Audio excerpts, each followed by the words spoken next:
Inilunsad ng Department of Science and Technology ang isang programang humihikayat sa mga Pinoy scientists sa ibang bansa na bumalik at maglingkod sa Pilipinas. Yan ang ulat ni Isaiah Mirafuentes. Sabi ng isang kanta, napakaraming tama dito sa atin. Ngunit bakit tila walang natira? Kumbaga, maraming scientist sa bansa natin. Ngunit bakit nga ba tila walang natira?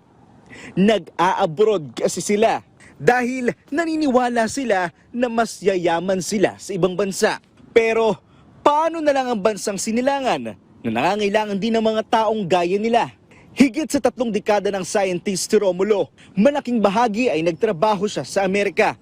Aminado siya na hindi madali ang maging isang scientist at mas pinili niyang mag-ibang bansa dahil sa laki ng sahod doon. Mahirap talagang maging scientist. It's almost like yung talagang gumagapang ka talaga. Meron silang saying, sino ba ito si Pavlov?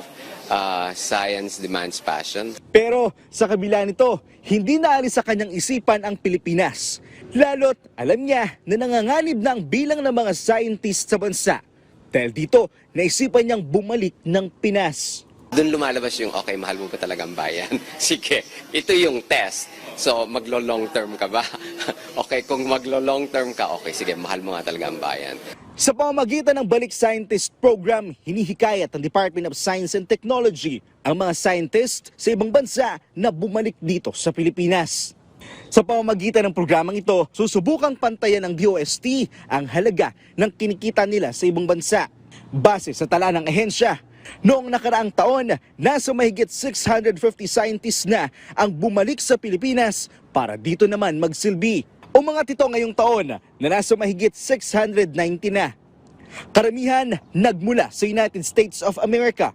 Malaking porsyento dito ay mga scientists mula sa Energy and Emerging Technologies industry at sinundan ito ng agriculture, aquatic and natural resource at mga scientists na may kinalaman sa kalusugan. To reach out to all of you to help us encourage more Filipino scientists to be back and serve the Philippines through the Balik Scientist Program. The program has this campaign, Balik Puso, Balik Pilipinas. Patuloy pa ang paghikayat ng ahensya sa mga scientists abroad na bumalik na dito sa kanilang bansang sinilangan.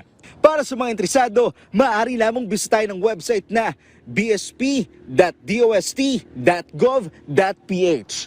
Isaiah Mirafuentes para sa Pambansang TV sa Bagong Pilipinas.